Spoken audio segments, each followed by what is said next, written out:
Mayday is brought to you by our October podcast partners. Our small business podcast partner this month is JordanDene.com. That is Jordan, DENE.com. She runs an apparel and accessories company. It is fantastic stuff. If you have a fandom, you should go check this out. This is functional fandom items. So these are t-shirts, accessories, aprons, all kinds of great things that are themed around fandoms but aren't your everyday looking stuff. You can wear this stuff every day. They're totally fashionable and functional, and I think you will really like what you see. If you have children, they have a kids section that has all kinds of cool stuff. Onesies, kids t-shirts, crayon bandoliers, which I think are one of the coolest, most unique things I've ever seen. So definitely go check them out. JordanDene.com. Once again, it's JORDAN, like Jordan, DENE.com. Our organization podcast partner this month is NARAL Missouri. They are Missouri's largest grassroots pro-choice organization working to protect a woman's right to a full range of reproductive health care for over 40 years. They are doing some amazing work. You might have seen us live stream an event that they were at where they had their handmade protest group. Look for more on that as the month goes on. For more information about them, you can go to prochoicemissouri.org. That's prochoicemissouri.org to get more information about NARAL Missouri. Lastly, our wild card, and this one I am very excited to introduce you all to. It is called Geek Girl Brunch. You can find out all about them if you visit their website, geekgirlbrunch.com. This was something that is really cool, very grassroots, started up in New York City by 3 women who were looking to start a women's-only brunch group to just talk about geeky stuff and do geeky stuff with fandoms and all kinds of things. So now it has kind of exploded, and they have chapters all over the country in the United States. There might be one in your city. You don't know. Or a lot of international. There's some at Iceland, Tokyo, just all over the place. So you can visit them, geekgirlbrunch.com. They have a map and a list of their chapters. You can also apply to start a chapter in your city if this is something you are interested in. So visit geekgirlbrunch.com, find your local chapter or start a local chapter. That is geekgirlbrunch.com. Check them out. So once again, those are our October podcast partners. Thank you to all of them, and we're really excited to promote them and push out some good people doing really cool stuff. This is Mayday, the Handmaid's Tale podcast.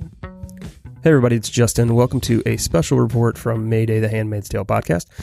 This is going to be part 1 of a 2-part interview with Irish reporter Sarah Malaco from the website shemazing.net. We caught up with her back in August to kind of get some information on things in Ireland, because it turns out that the Handmaid's Tale is very popular there, and we were just interested as to why, and turns out there is quite a struggle going on there in the area of women's right and women's body autonomy. And so we caught up with Sarah to give us all the information and everything we needed to know. So we wanted to pass that along to you.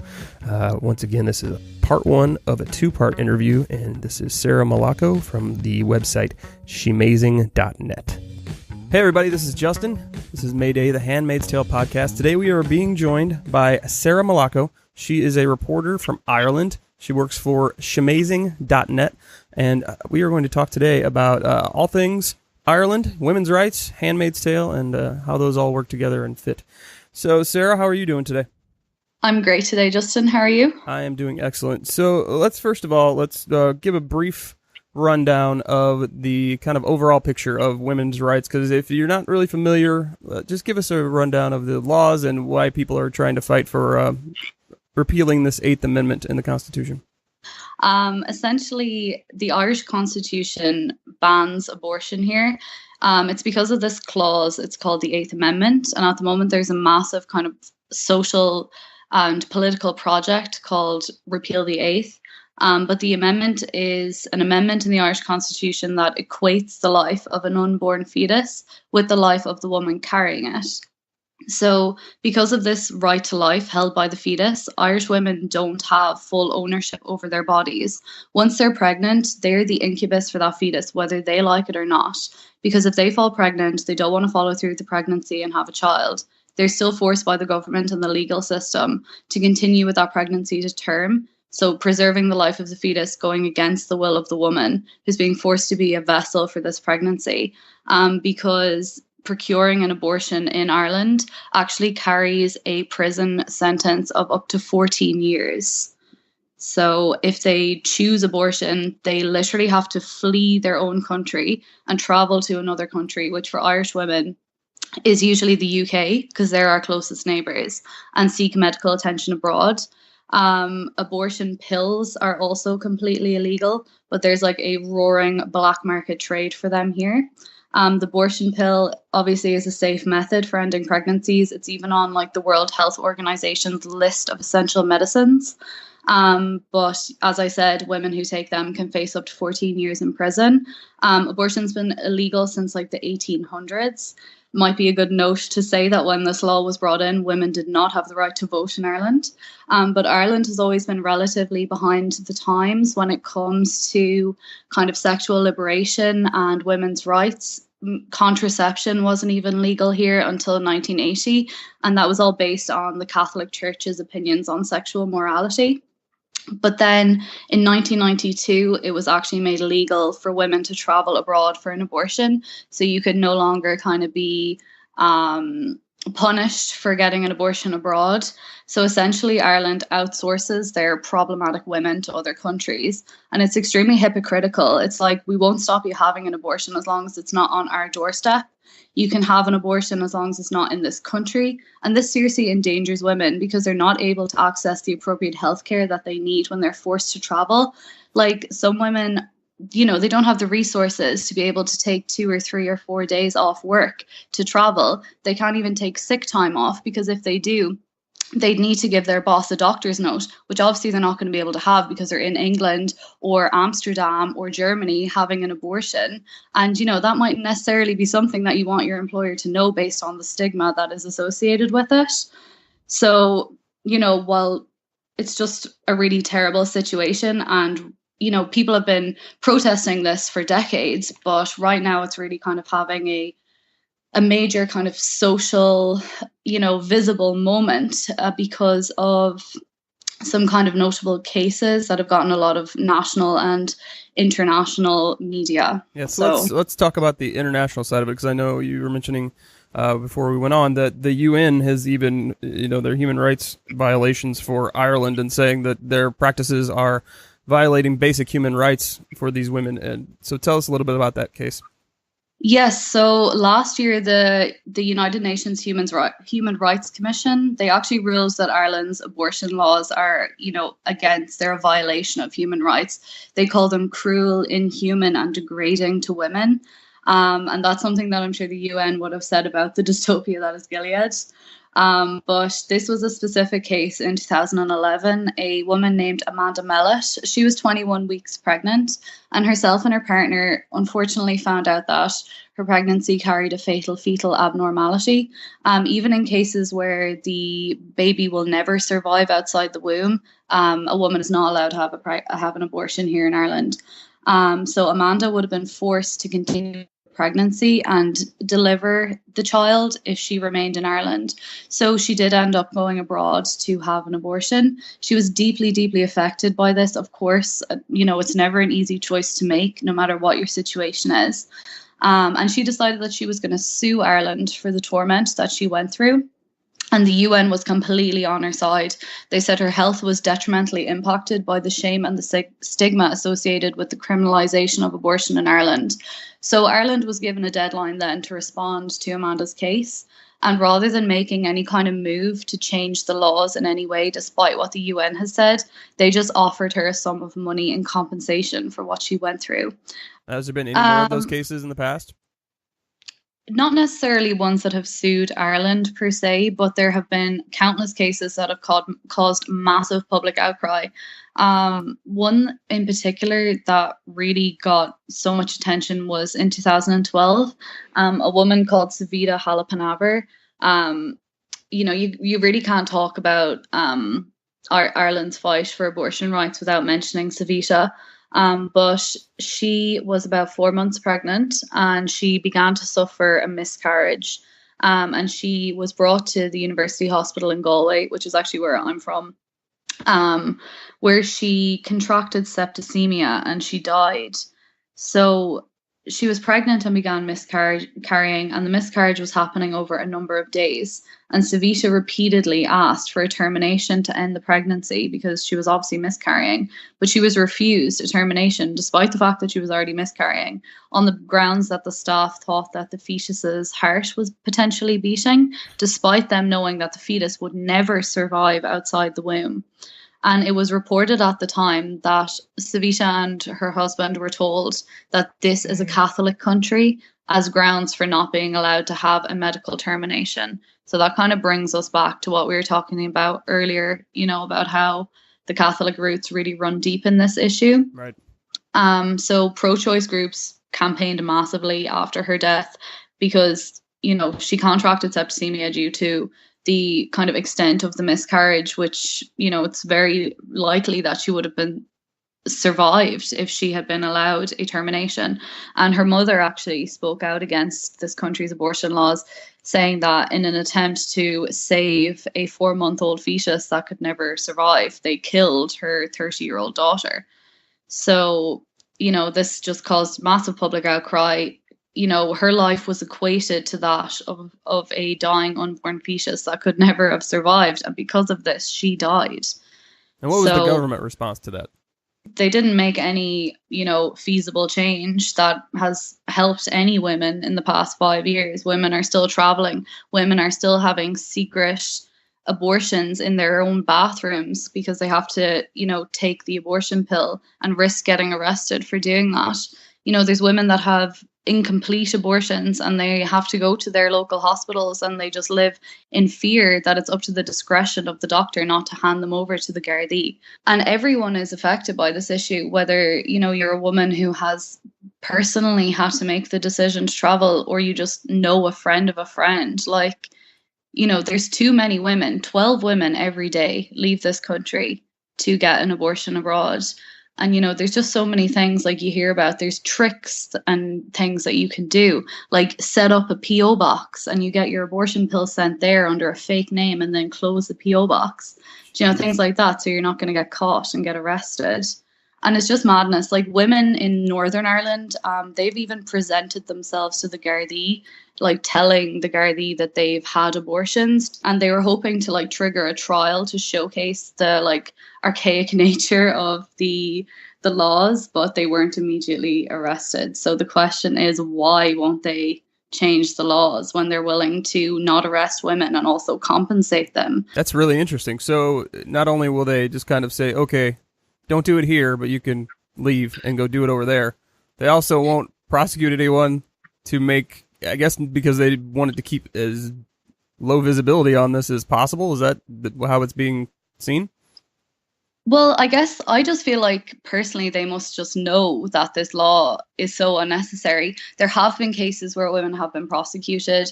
Even recently, a mother, she purchased the abortion pill for her child who was pregnant. I believe the child was around 13 or 14, and she wanted an abortion. She felt she was too young to have a child. Sure. And that mother is being prosecuted for purchasing that pill for her child. There's a very famous X case in 1992 where a 14-year-old schoolgirl was raped and fell pregnant. She was forced to travel to receive an abortion. She sought an abortion here, was not able to get one, had to travel. Later, this was brought before the Irish Supreme Court and she won. So it was then kind of brought into legislation in 2013 that where there's a real risk to the life of the mother, abortion would be allowed.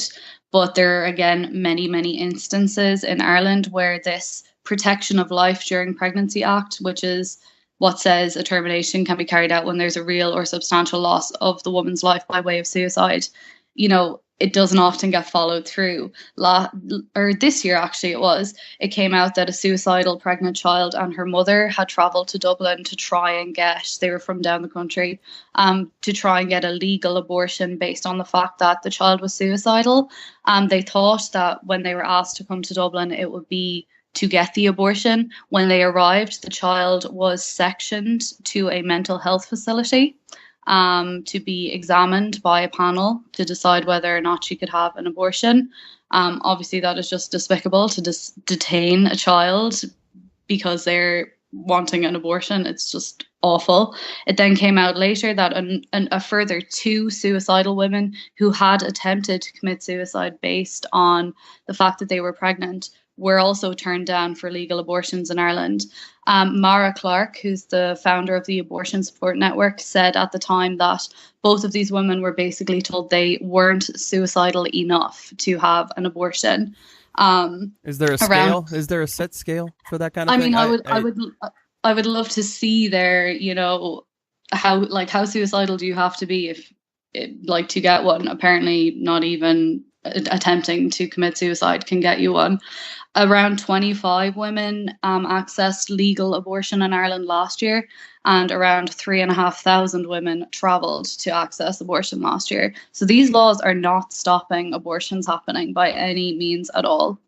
So let me ask you this question. As far as the makeup of the government, who are obviously in charge of these sorts of things, and the judiciary, what is the male to female ratio?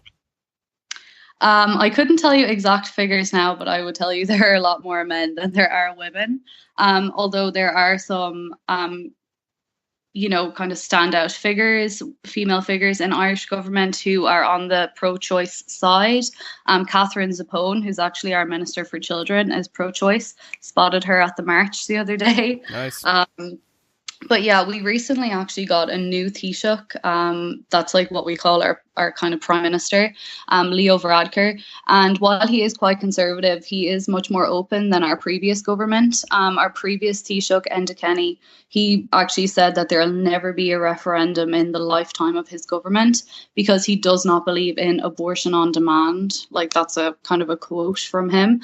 And I understand that the term abortion on demand was kind of an American phrase when, women's rights activists were first kind of petitioning for abortion. But here in Ireland, that phrase has really been twisted to mean something completely negative by the anti-choice side. They use it to kind of project this image of, women on a Sunday morning queuing up outside the abortion clinic, and that they think people are going to be like, oh, geez, Linda, she had a lovely abortion there the other day. Like, you know what I mean? Like, it's just a thing ridiculous. You do right after you go to the supermarket, right? Yeah, exactly. It's so ridiculous. Like, abortion on demand. It's like saying liver surgery on demand. Do you know what I mean? We had talked over a month ago, and we were waiting for this march, which we'll talk about, to happen, because I wanted to get some more info on that. But then you dropped this on me, which I was completely unaware of. So let's talk about this Abortion Information Act, because this... If there's anything about this that is, reflecting Gilead, not that the other stuff isn't, but this kind of amazed me, that it's illegal for women to procure information about an abortion. Yeah, so I found this really similar to the fact that women in Gilead aren't able to read. So in Ireland, it's actually illegal to even distribute information about abortion. So it's not legal to publish or seek information on terminations due to the Abortion Information Act that was brought in 1995. So information on where to find and purchase abortion pills, that's illegal contraband information in Ireland. You can't give this information orally in public at a meeting. You can't give it on TV, radio, in a publication, a magazine, a leaflet.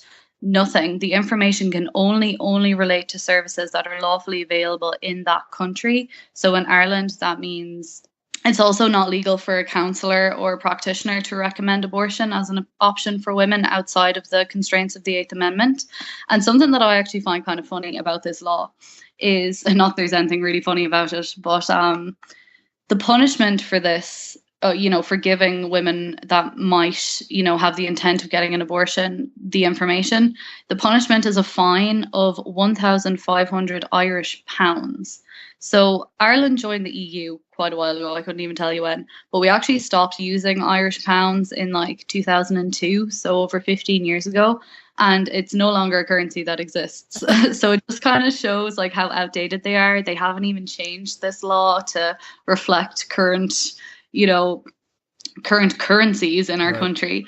So it just amazes me that, especially with the information thing, and like you said, it's a fairly outdated law the way it's written with the Irish pounds, but completely. Information being what it is today, being accessible at the drop of a hat, is there any real way to even enforce that? Not at all. And I don't even think they ever would enforce it. I could stand on the middle of O'Connell Street with a microphone shouting abortion pill prices, and I honestly don't think anyone would do anything. However, there was a instance before where there's kind of a coalition called Rosa, and they do kind of distribute information. They're very active in the Repeal the Eighth movement here in Ireland. And they had a bus that they were driving around the country, and they were giving women information about abortion. And I believe the guards were called on them by some anti-choice activists. But again, I don't really think anything happened. Like, it's not enforced. They just want to like brush it under the rug completely. They're like, oh, you're getting abortions? That's okay. Just like, don't tell us about it. We just don't want to know about it. For the law that you, if nobody wants to talk about it, they don't want to enforce it necessarily unless it's explicitly, being done. You can go somewhere else to get it. Who is this for?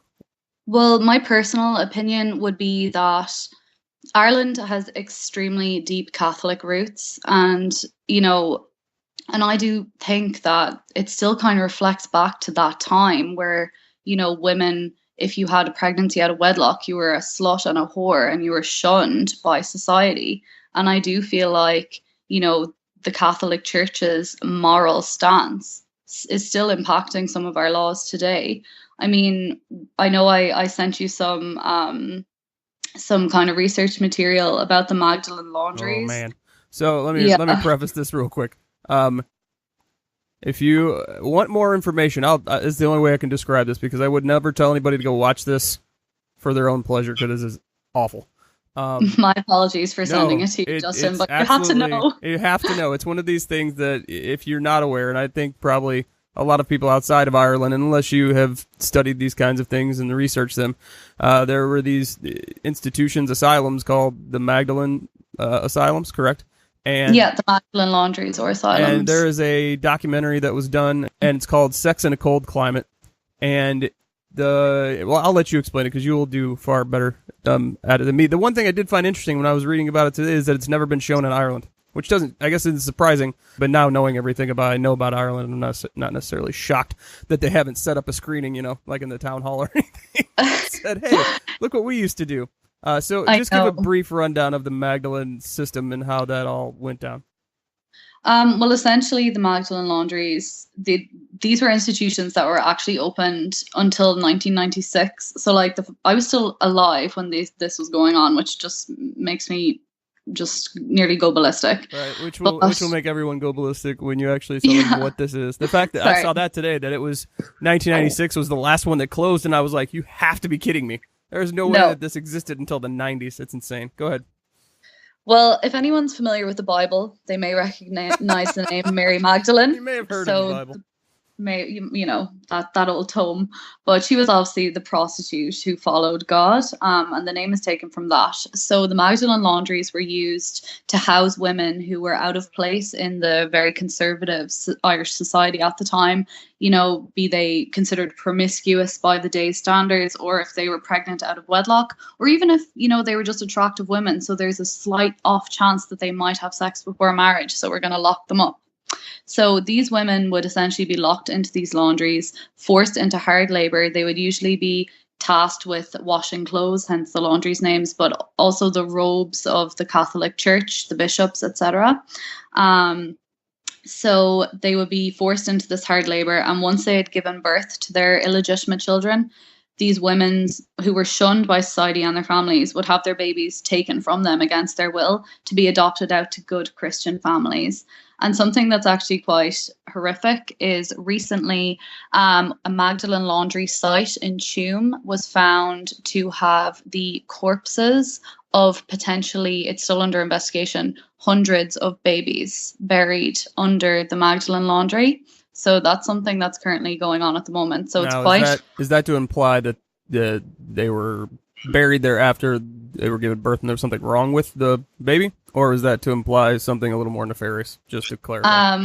Well, that's the thing. We do not know what happened there, but, there's quite, I couldn't actually tell you off the top of my head how many babies were found, but like it's just known as the Tuam baby scandal, if anyone would like to look it up. But, you know, the fact that the Catholic Church preaches so much, you know, against abortion and, you know, will support children that are born or whatever, and then the discovery of all of these remains is just very questionable.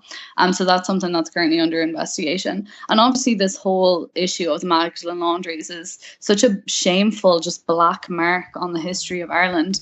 And I mean, I would not be surprised if people hadn't heard about it. Thanks for joining us, everyone. Please head over to allconsumingcontent.com for more great podcasts you can check out. Back to the Money Bin, a DuckTales podcast, Player vs. Player podcast, and Blues Hockey podcast. You can also check out our radio station at Handmaid's Resistance Radio, that is on Slacker Radio, or for free on the Slacker app.